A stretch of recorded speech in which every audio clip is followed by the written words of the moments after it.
यो चाहिँ जेटको भेराइटी हो है। यो चाहिँ ग्लम जेट भन्छ। अनि आज चाहिँ म यसलाई रोप्न गइरहेको छु। यो प्लान्ट रोप्नको लागि चाहिँ मैले यसरी माटोहरू मिलाउन गइरहेको छु है। पत्कर रहेको छ, सानो सानो टुक्रा बनाउने है। अनि गमलाको फेदमा पनि लाउने थोरै पत्कर हैन, बिस्तारै। अनि यो चाहिँ अब बिस्तारै बिस्तारै प्लान्ट पनि बढ्दै जान्छ अनि पत्कर पनि कुहुँदै जान्छ।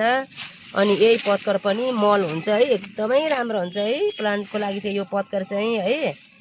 अनि यसमा चाहिँ रहेको छ माटो, अनि कोकोपिट, त्यहाँदेखि चाहिँ भर्मी कम्पोस्ट है। अनि यसरी परलाइट यसरी रोप्न गइरहेको छु।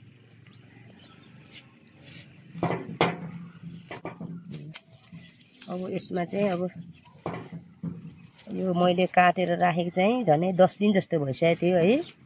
तपाईको 10 दिन जति काटेर राखे पनि केही फरक पर्दैन है। तपाईले जतिखेर भ्यायो, तपाईँ जतिखेर प्लान्ट रोप्ने टाइम हुन्छ त्यतिखेर रोप्दा पनि हुन्छ है। यो चाहिँ एकदमै डरो खालको प्लान्ट हो के, सर्कुलेन्ट। यो पनि सर्कुलेन्ट जस्तै अनि जेट प्लान्ट हो के खासमा चाहिँ यो।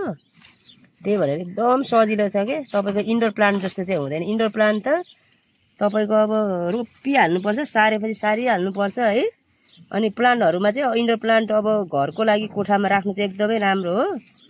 तर यो सर्कुलेन्ट चाहिँ अब डाइरेक्ट घाममा पनि हुन्छ अनि इन्डाइरेक्ट घाममा राख्दा पनि हुन्छ है।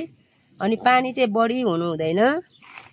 पानी चाहिँ तपाईको यो पटहरुमा जमेर प्लेटहरुमा राख्दाखेरि प्लेटमा पानी जम्यो भने चाहिँ मर्न जान्छ। किनभने यसमा चाहिँ अब यो प्लान्टहरुमा चाहिँ अनि यसैमा पानी भरिएको हुँदो रहेछ के। त्यही भनेर चाहिँ पानी चाहिँ कम्ती नै हाल्नु होला है। अनि सजिलो चाहिँ यो मङ्सिर पुस माघमा चाहिँ एकदमै राम्रो हुन्छ है। यो चाहिँ अब डाइरेक्ट घाममा राख्दा पनि पिङ भएर आउँछ है।